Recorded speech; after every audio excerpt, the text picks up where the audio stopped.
Kejadian 29 ayat 31 sampai 35. Kalau saudara-saudara dapat katakan dahsyat. Baik, kita akan baca bersama-sama. 3, 2, 1. Ketika Tuhan melihat bahwa Lea tidak dicintai, dibukanyalah kandungannya, tetapi Rahel mandul. Lea mengandung lalu melahirkan seorang anak laki-laki dan menamainya Ruben, sebab katanya, sesungguhnya Tuhan telah memperhatikan kesengsaraanku. Sekarang tentulah aku akan dicintai oleh suamiku. Mengandung pula lah ia, lalu melahirkan seorang anak laki-laki. Maka ia berkata, sesungguhnya Tuhan telah mendengar bahwa aku tidak dicintai lagi. Diberikannya pula anak ini kepadaku. Maka ia menamai anak itu Simeon. Mengandung pula lah ia, lalu melahirkan seorang anak laki-laki.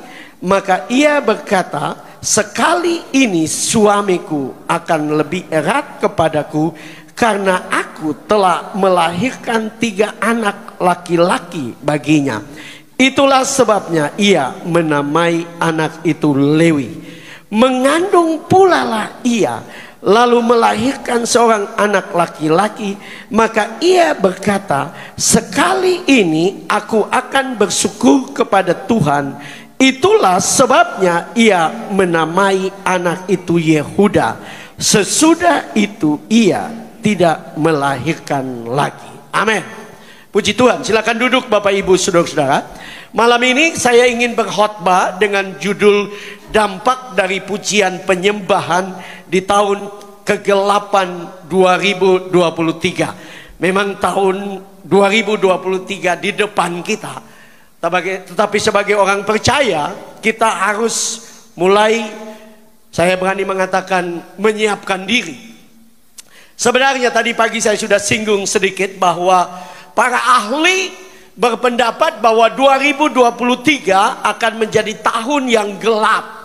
Ya, bahkan Presiden Jokowi juga menyatakan itu. Menteri Keuangan juga Sri Mulyani juga menyatakan itu. Bahkan di dalam berita saudara-saudara, diperkirakan akan ada 60 negara yang akan bangkrut saudara-saudara. Beberapa bulan yang lalu, kalau kita perhatikan berita, Sri Lanka sudah bangkrut.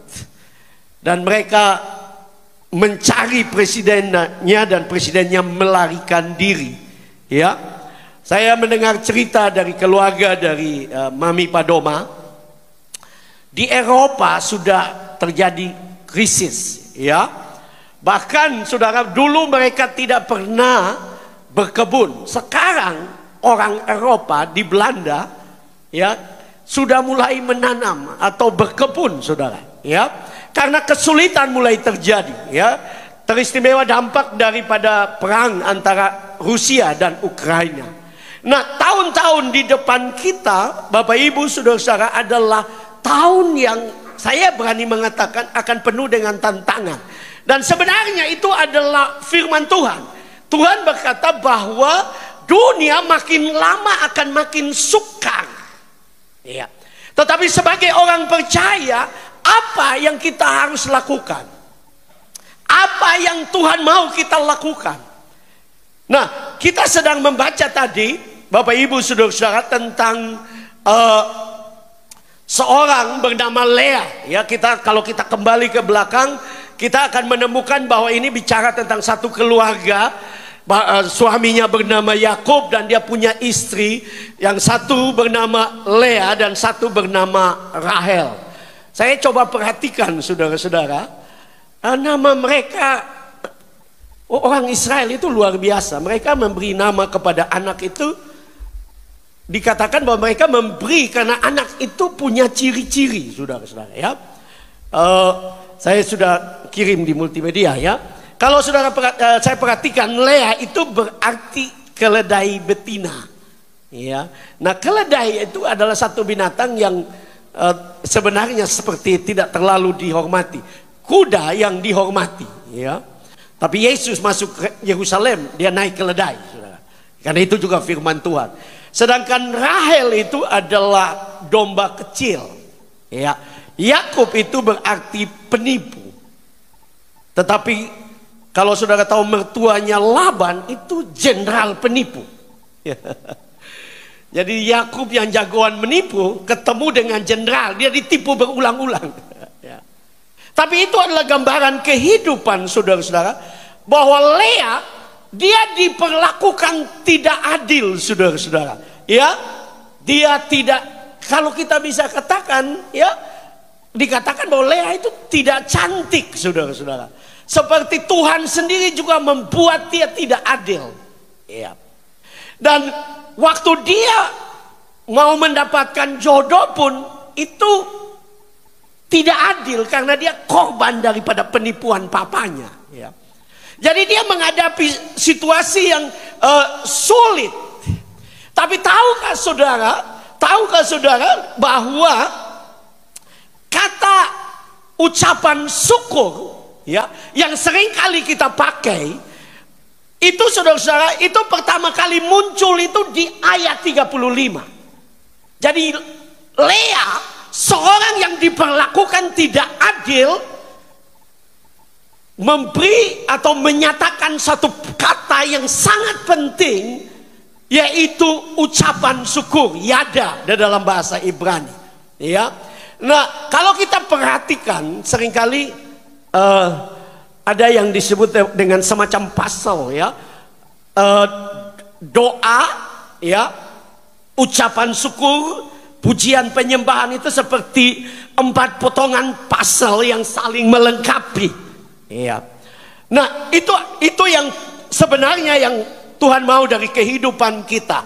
Dan saudara-saudara yang luar biasa, Lea yang adalah seperti orang yang tidak diperlakukan adil oleh papanya, ya, diperlakukan tidak adil dengan keadaannya, dia menaikkan ucapan syukur keluar dari mulutnya.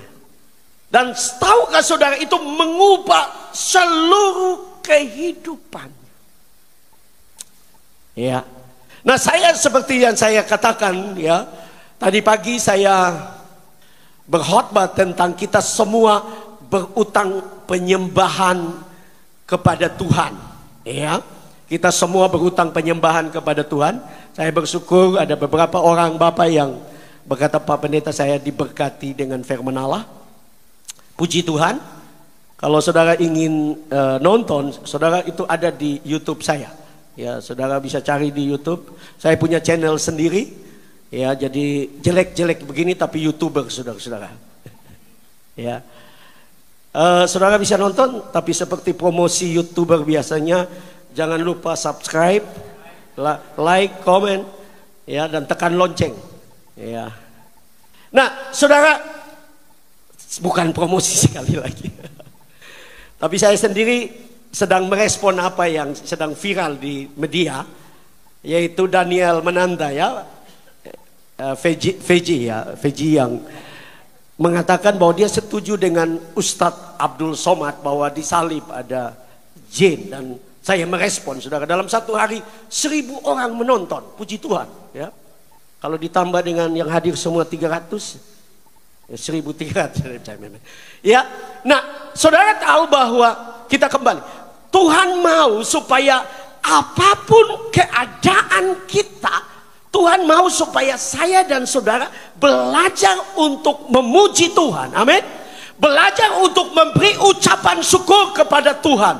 Belajar untuk memuji Dia, menyembah Dia. Ya. Nah, kalau kita datang kepada Tuhan, baik dalam doa pribadi maupun dalam ibadah-ibadah, kita harus tahu bahwa kita datang kepada Tuhan untuk menyembah Dia. Ada banyak orang yang datang kepada Tuhan seperti laporan. Begitu dia duduk, dia langsung, Tuhan berkati saya, berkati toko saya, berkati anak saya. Nah, Tuhan sudah tahu anakmu dan tokomu. Yang Tuhan mau adalah engkau menyembah Dia. Yang Tuhan mau adalah engkau memuji Dia.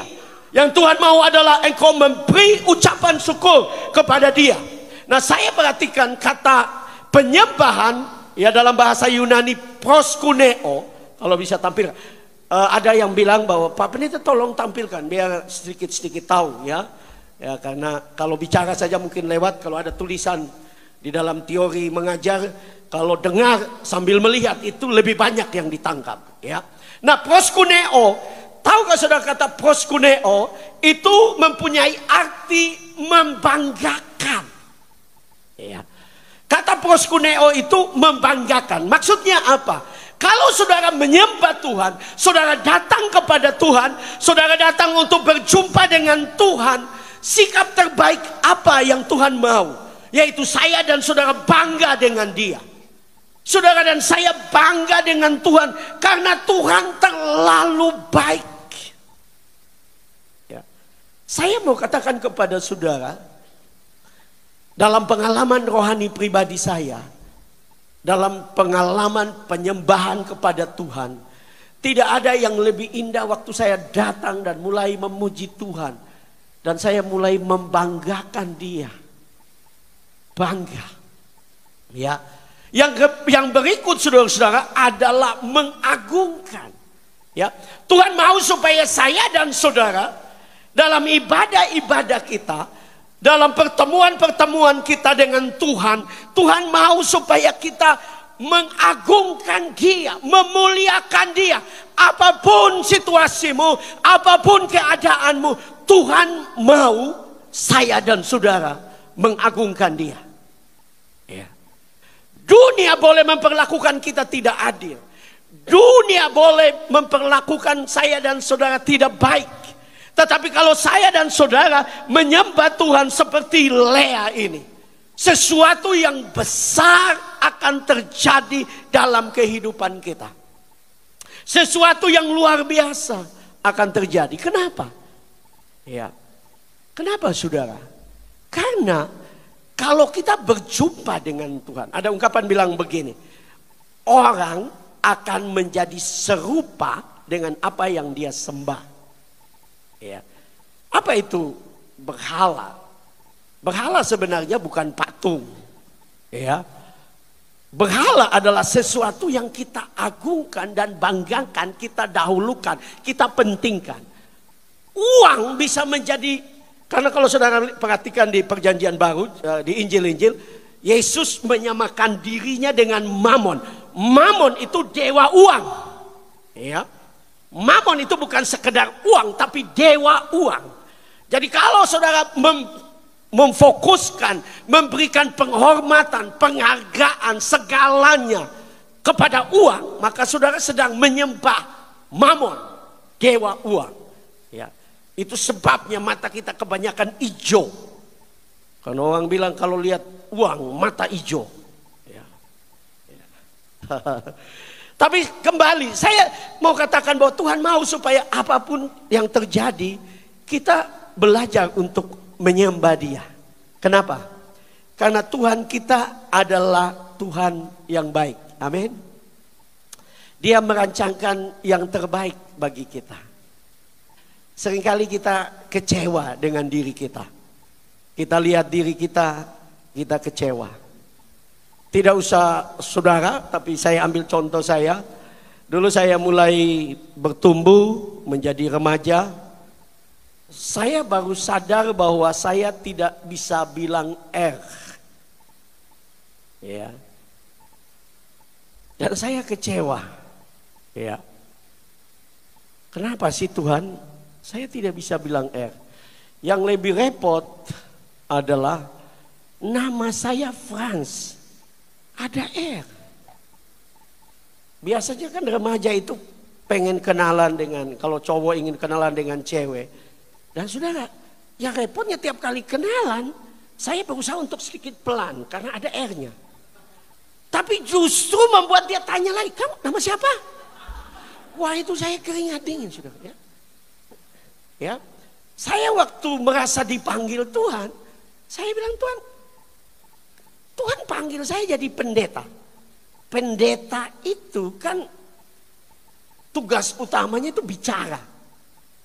Dan bicara itu harus baik. Bicara yang baik harus lengkap. Ya.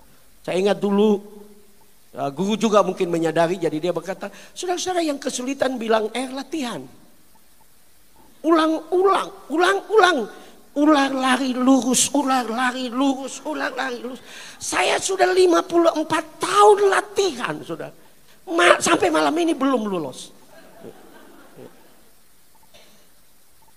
Tapi setelah saya dipanggil Tuhan, betul-betul pergi ke Malang dan kuliah, saya bersyukur kepada Tuhan. Satu kali saya khotbah di teman saya, CWS di Depok. Dan waktu saya turun, ada seorang ibu yang datang kepada saya dengan semangat. Dia bilang, Pak Pendeta, saya diberkati sekali dengan khotbah. Saya baru pernah dengar ada pendeta tidak bisa bilang berkhotbah. Nah dulu saya biasa keringat dingin. Tapi hari itu saya bangga. Saya bilang, Tuhan terima kasih. Tuhan terlalu baik. Mungkin malam ini saudara-saudara, karena saya dengar mungkin 90% atau 80% kaum muda. Saudara, saya ingin bilang sesuatu.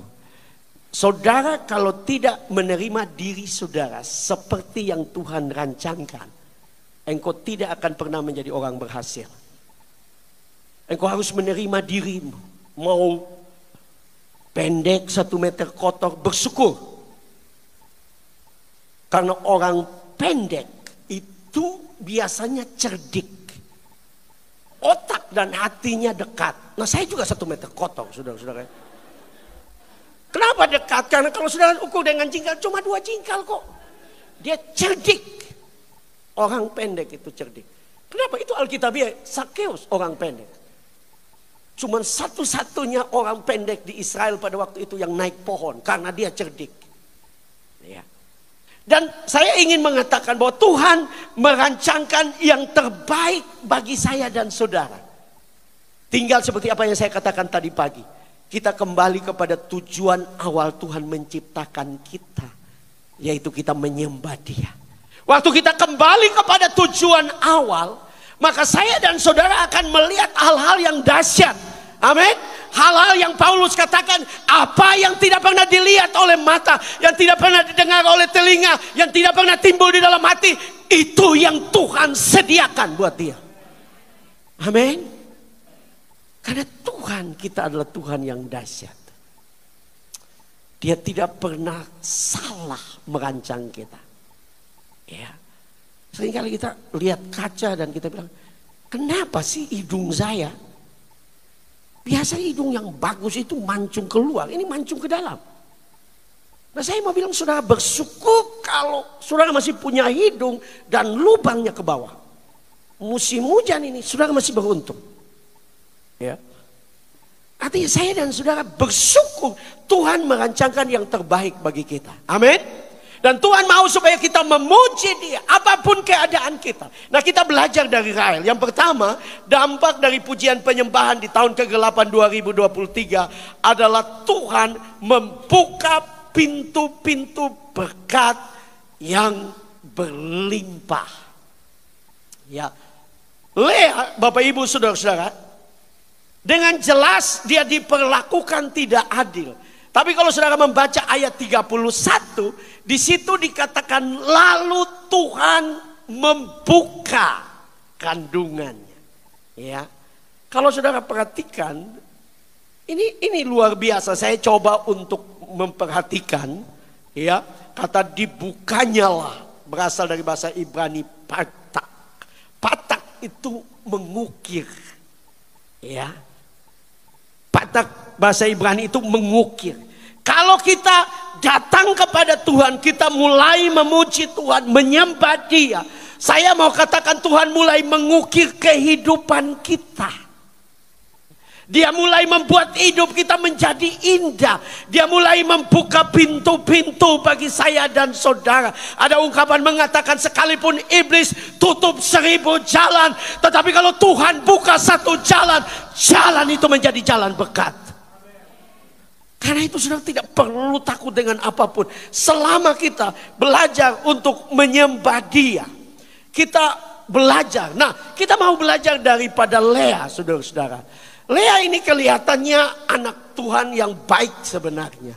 Tetapi saudara perhatikan, sampai di tahap mana Tuhan mengubah, bahkan Tuhan melakukan hal-hal yang dahsyat Bahkan melakukan hal-hal yang dahsyat melampaui apa yang dia pikirkan, saudara-saudara.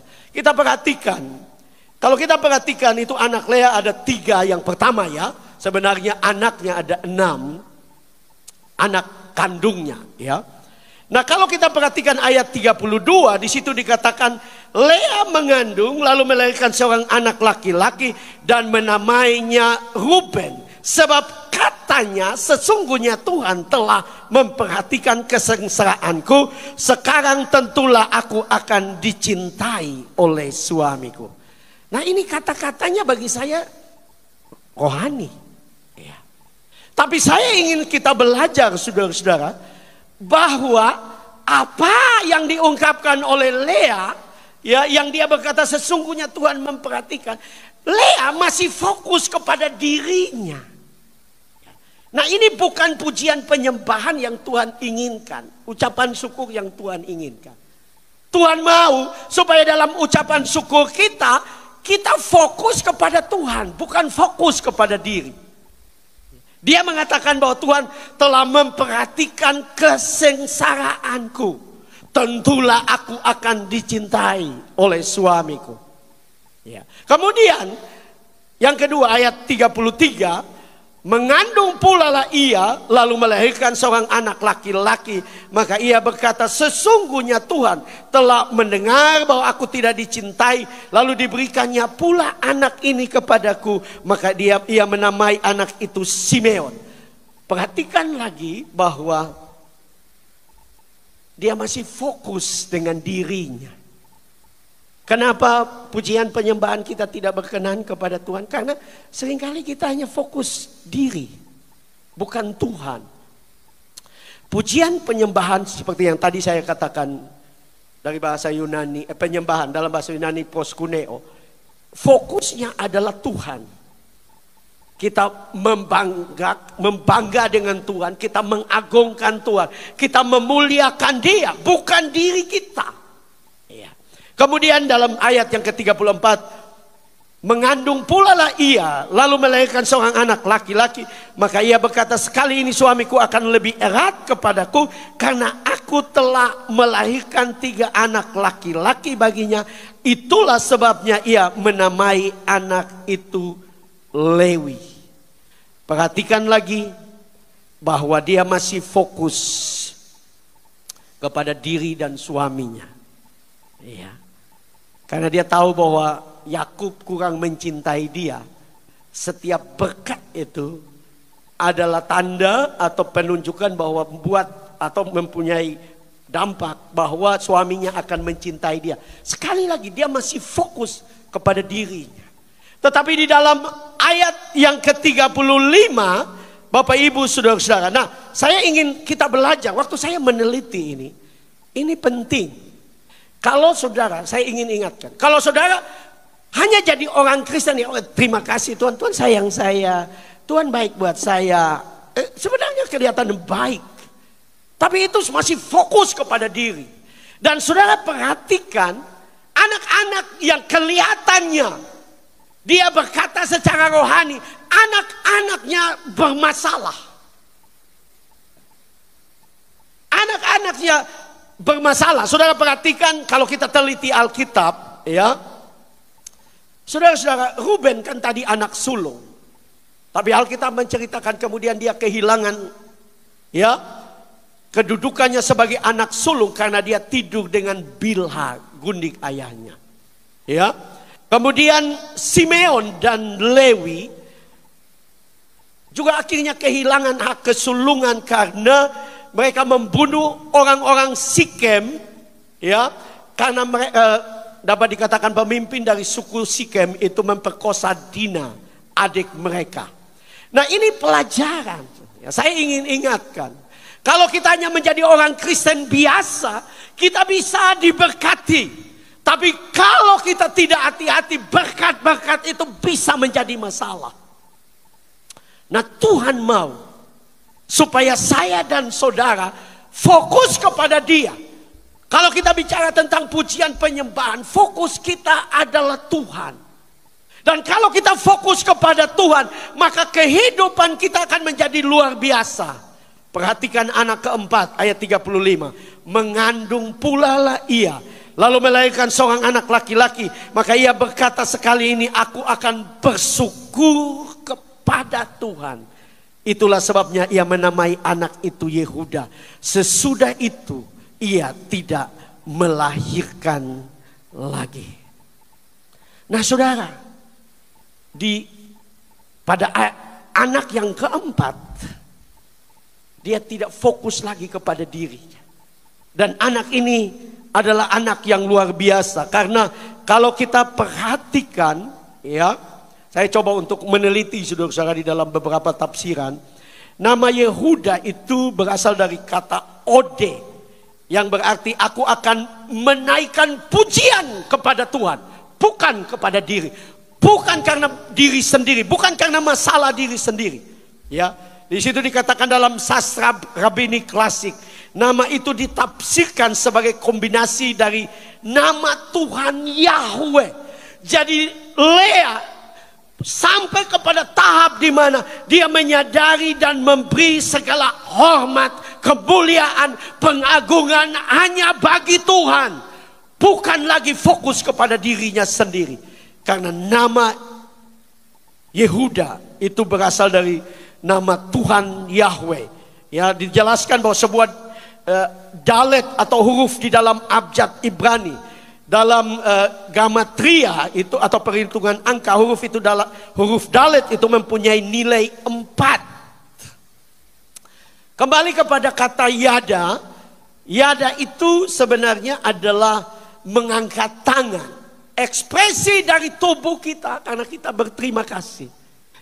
Itu sebabnya saudara mengangkat tangan itu bukan karena perintah worship leader. Banyak kali dalam ibadah-ibadah kita, seperti apa yang saya katakan tadi pagi, kita angkat tangan karena perintah. Ya, orang sudah menyembah, ya, masuk dalam hadiratan, tapi kita masih, lampu bagus ya. Ya. Kenapa itu terjadi? Karena saudara tidak menyadari bahwa kalau saudara masih ada itu anugerah Tuhan. Mengangkat tangan itu bukan gerakan di dalam ibadah. Tadi pagi saya bilang, kita ibadah seperti 17 Agustus. Angkat tangan, turun tangan, lencang kanan, lencang kiri. Ya, 2 langkah ke depan, 2 langkah ke kanan. Bukan. Ibadah kita adalah ekspresi, kita berjumpa dengan Tuhan. Kita mengalami Tuhan. Ya, kita memperoleh belas kasihan. Di sini ekspresi tubuh untuk memperoleh belas kasihan Allah. Dalam bahasa Yunani, Eukaristo artinya mempersembahkan kepada Tuhan. Lea menyadari bahwa kalau dia bisa punya anak karena Tuhan dan segala kemuliaan bagi Tuhan, bukan karena dia seperti ini, bukan karena dia diperlakukan tidak adil, tapi karena Tuhan baik, karena Tuhan mengasihi hidupnya. Nah, saya mau katakan kepada saudara, ya, Tuhan mengasihi kita. Dia sangat mengasihi kita.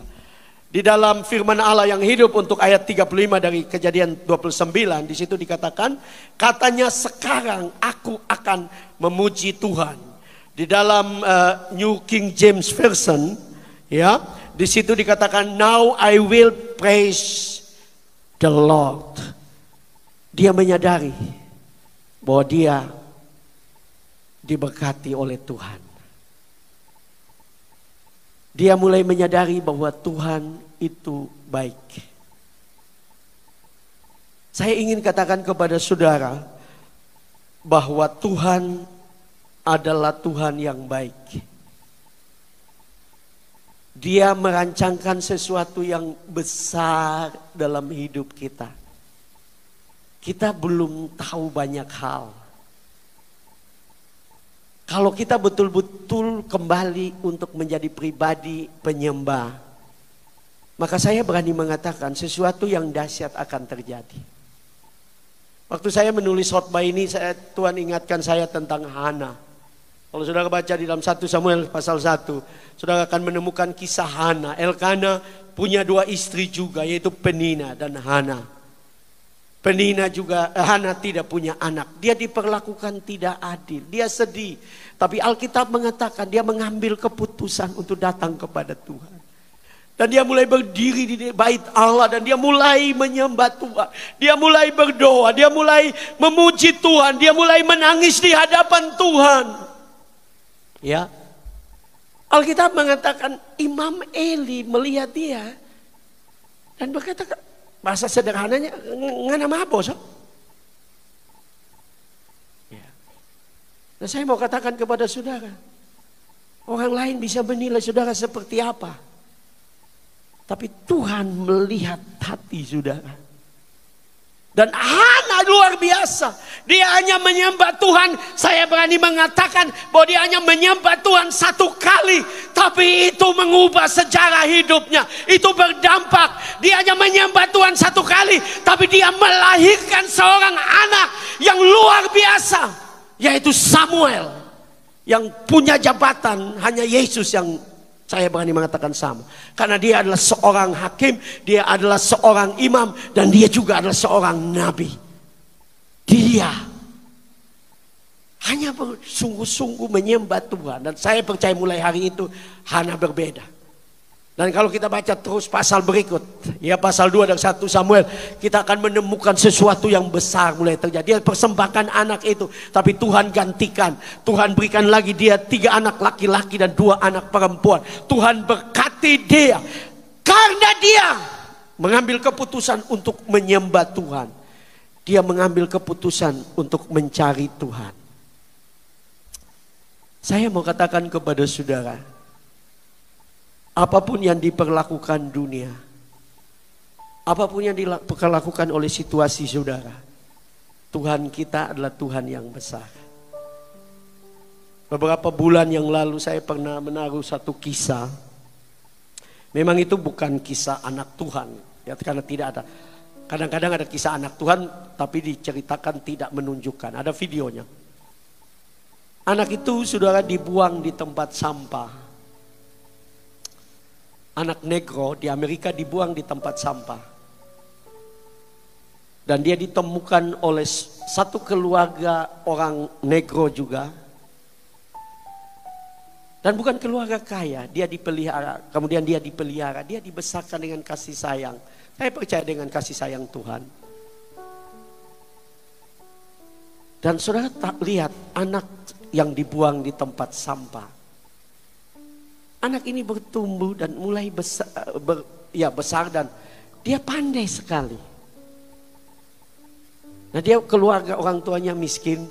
Satu waktu dia butuh komputer dan mereka berusaha mengumpulkan uang dan beli. Dan dia mulai mengotak-atik komputer. Akhirnya dia sangat pandai sekali. Ya. Dan tahukah saudara bahwa papanya itu tua dan pikun. Seringkali dia keluar rumah dan tidak tahu kembali. Dan anak ini sayang dengan orang tuanya. Dia menciptakan alat, ya, supaya dia bisa tahu posisi ayahnya, ya. Dan dia menciptakan alat itu, dia taruh di sepatu ayahnya. Dan kalau ayahnya keluar berjalan-jalan dan tidak tahu pulang, dia bisa cek di komputer dan tahu posisi ayahnya. Dan saudara, dalam kisah hidup saya melihat, wow, luar biasa. Kenapa? Karena kemudian satu perusahaan IT besar di Amerika membeli hak paten dari alat yang diciptakan anak ini. Akhirnya dia menjadi seorang miliarder. Anak yang dibuang di tempat sampah.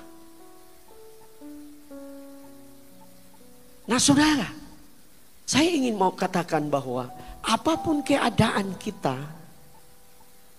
Tuhan merancangkan yang terbaik bagi kita. Amin. Saya dan saudara belum tahu semua. Tapi Tuhan mau supaya saya dan saudara datang kepada Dia, sungguh-sungguh berdoa menyembah Tuhan. Ya. Tidak sekedar menjadi orang Kristen, tidak sekedar menjadi pelayan Tuhan, tidak sekedar hidup bergereja, tapi saudara hidup dalam apa yang saya suka sebut sebagai pujian penyembahan.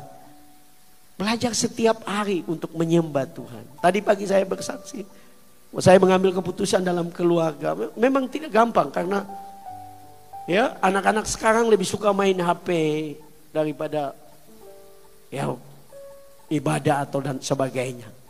Ya. Tapi saya mengambil keputusan dalam keluarga untuk melatih mereka. Kenapa? Karena warisan terbaik kita kepada anak-anak itu bukan harta benda, tapi warisan iman. Dunia di depan bisa makin sulit, tapi kalau mereka mencintai Tuhan, mereka tahu menyembah Tuhan, mereka akan kuat menghadapinya. Karena harta bisa habis. Kalau terjadi inflasi, semua kekayaanmu bisa dapat dikatakan tidak ada nilainya. Ya. Bahkan saya menonton beberapa video pendek di TikTok. Saudara harus menyiapkan diri untuk 2023. Investasi apa yang paling aman? Ya.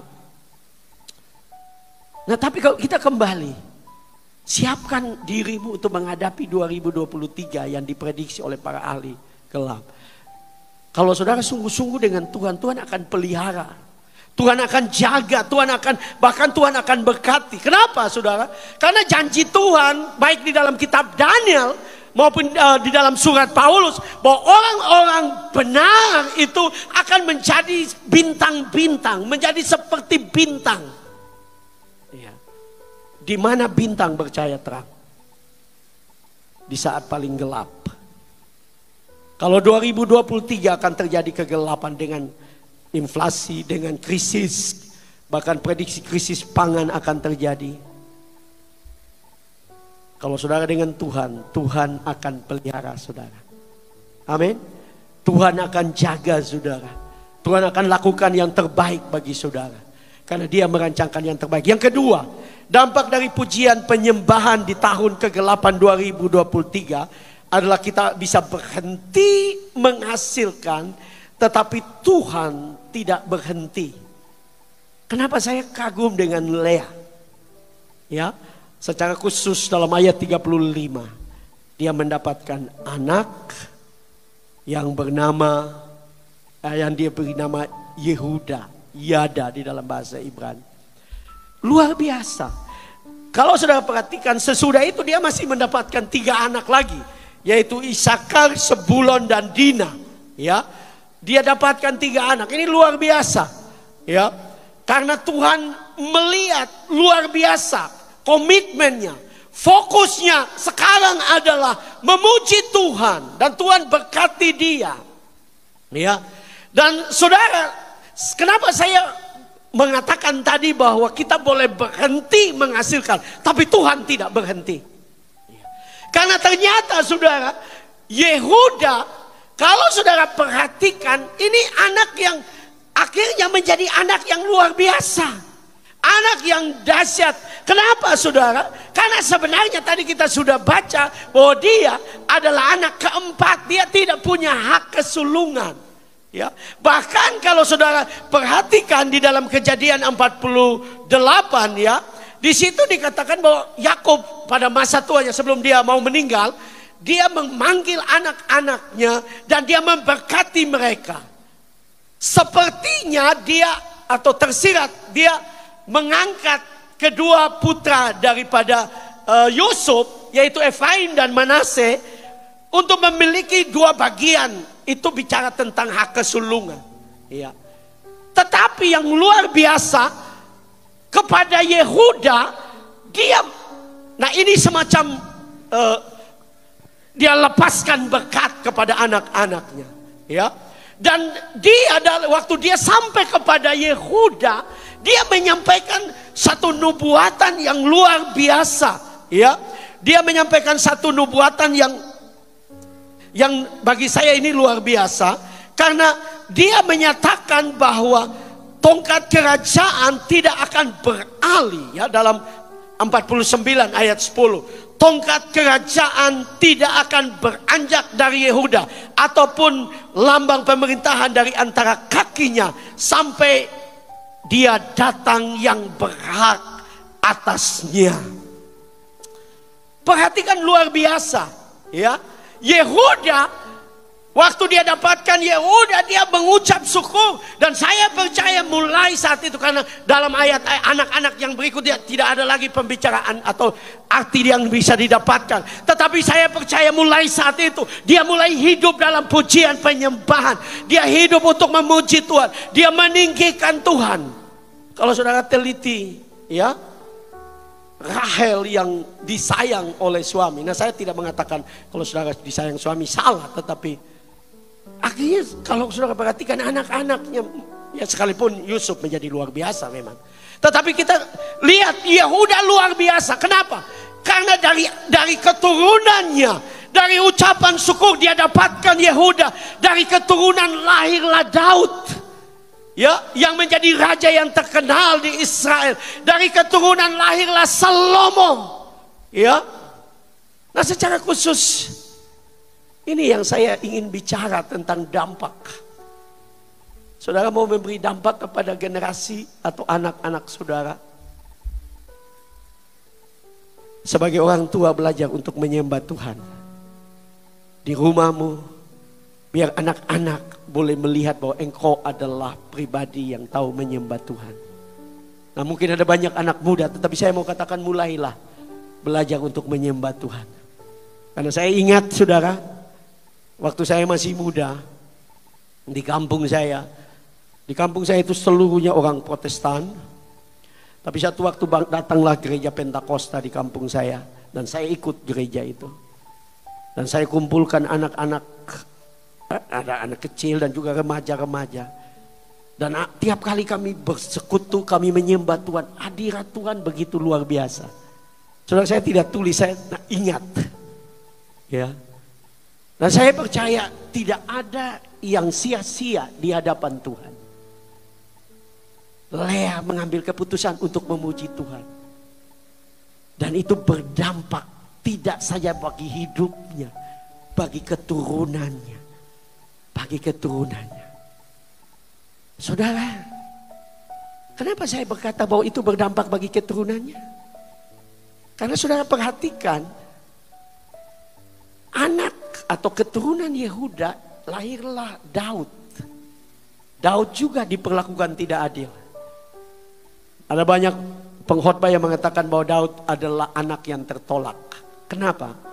Bayangkan ada pejabat penting datang di rumah, yaitu Samuel, yang tadi saya bilang dia hakim, imam, dan juga nabi. Datang ke rumah Isai, dan anak itu disuruh jaga kambing domba yang tiga ekor. Ini kan anggap enteng ini kan. Tapi Alkitab mengatakan Tuhan lihat hati. Dan dia menemukan. Nah, kita tahu bahwa Daud adalah penyembah. Daud adalah penyembah. Daud menyembah Tuhan. Daud, kenapa Daud bahkan sampai sekarang orang Israel, saudara lihat bahwa bendera mereka adalah bintang Daud. Luar biasa, dibanggakan sampai sekarang. Tapi ada yang luar biasa dari Daud adalah Daud membuat kemah Daud di samping tabernakel. Yang luar biasa, dia membuat sesuatu yang tidak diperintahkan Tuhan, tapi Tuhan tidak bunuh dia. Dia buat kemah Daud di samping tabernakel, kemah suci, dan dia mulai membentuk tim pujian penyembahan. Ya, saudara lihat, Lea yang ratusan tahun yang lalu bersyukur yada kepada Tuhan, berdampak kepada anaknya yang tahu menyembah. Dan kalau saudara perhatikan Daud luar biasa. Daud berbuat dosa. Saya berani mengatakan kita semua yang di sini tidak sejahat Daud, karena kita tidak pernah bunuh orang, kita tidak pernah rampas istri orang. Daud melakukan itu, tapi Tuhan tetap sayang kepada dia. Ya, ada 3 orang di Alkitab yang Tuhan langsung berkata, aku berkenan kepada dia, saudara-saudara. Yaitu yang pertama Henok, yang kedua Daud, dan yang ketiga adalah Tuhan Yesus. Luar biasa seorang seperti ini. Tuhan berkata, aku berkenan kepadanya. Kenapa? Karena dia tahu menyembah Tuhan. Dia tahu untuk memuji Tuhan. Ya. Alkitab mengatakan, Daud 7 kali sehari aku memuji Tuhan dalam kitab Mazmur. Mungkin engkau berkata, Pak Pendeta, saya sibuk. Saya tidak ada waktu untuk itu. Memangnya saudara apa?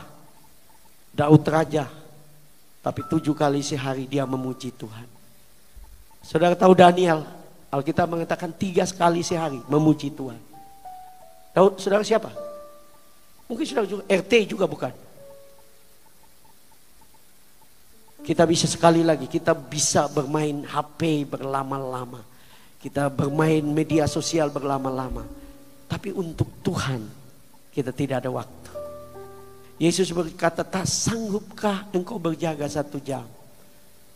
Saya percaya kita tidak boleh fanatik dengan sesuatu. Tapi saya percaya ada maksud Tuhan dengan 1 jam.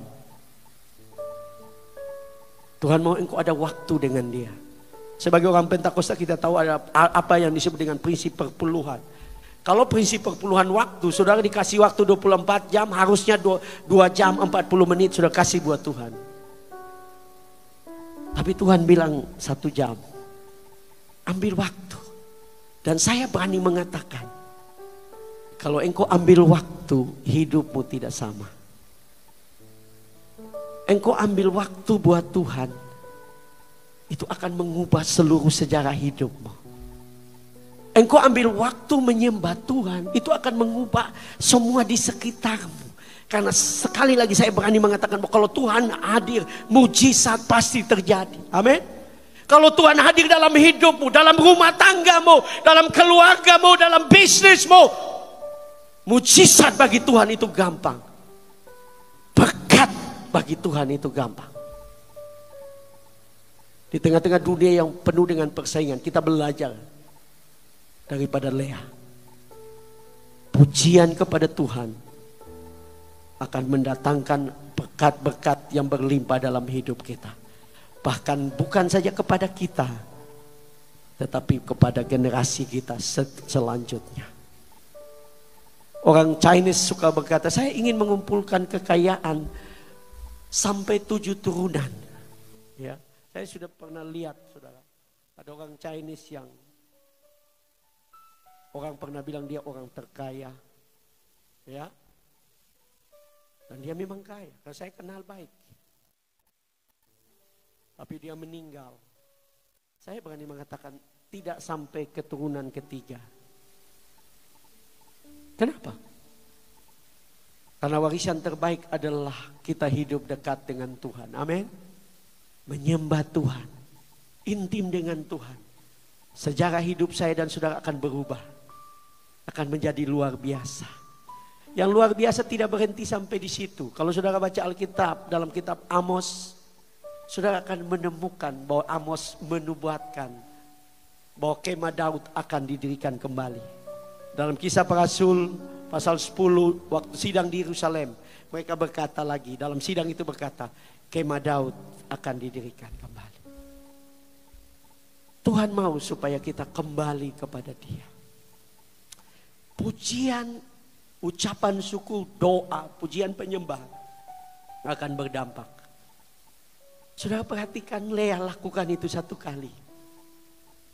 Tetapi seperti apa yang menjadi nubuatan Yakub, ya, bahwa akan datang. Ini bicara tentang Yesus. Saudara tahu bahwa Yesus tidak berasal dari keturunan Lewi. Yesus, karena Lewi itu suku yang dipilih khusus. Tapi Yesus berasal dari keturunan Yehuda. Saudara lihat ini. Wow, dahsyat. Lea mengambil keputusan untuk memuji Tuhan, menyembah Tuhan. Dan itu berdampak ribuan tahun, saudara-saudara. Saya percaya, kalau engkau mulai mengambil keputusan untuk memuji Dia, sejarah hidupmu, sejarah keturunanmu akan berbeda. Karena Tuhan tidak pernah gagal. Dia merancangkan yang terbaik. Dia mau yang terbaik bagi hidupmu. Sekali lagi, mimpimu belum apa-apa. Tuhan punya mimpi yang lebih besar. Mimpimu biasa. Dia punya mimpi yang lebih besar. Tapi dia harus, tadi pagi saya bilang, Tuhan sedang mencari penyembah. Yohanes 4 ayat 23. Bahwa Tuhan mencari penyembah. Kenapa? Karena waktu dia menemukan penyembah, promosi dari Tuhan itu gampang. Kalau dia menemukan penyembah seperti dia menemukan penyembah yaitu Daud di padang pengembalaan. Pergi ke istana itu gampang buat Tuhan. Waktu dia menemukan penyembah yaitu Daniel. Dipromosikan lebih tinggi itu gampang. Karena Tuhan mengatur sejarah dunia ini. Secara segala sesuatu. Yang Tuhan inginkan kita kembali. Biarlah hidupmu menjadi hidup yang luar biasa. Waktu engkau terus hidup dalam penyembahan. Dan engkau memiliki dampak yang luar biasa. Bahkan sampai jauh. Sampai keturunanmu yang selanjutnya. Engkau menjadi berkat.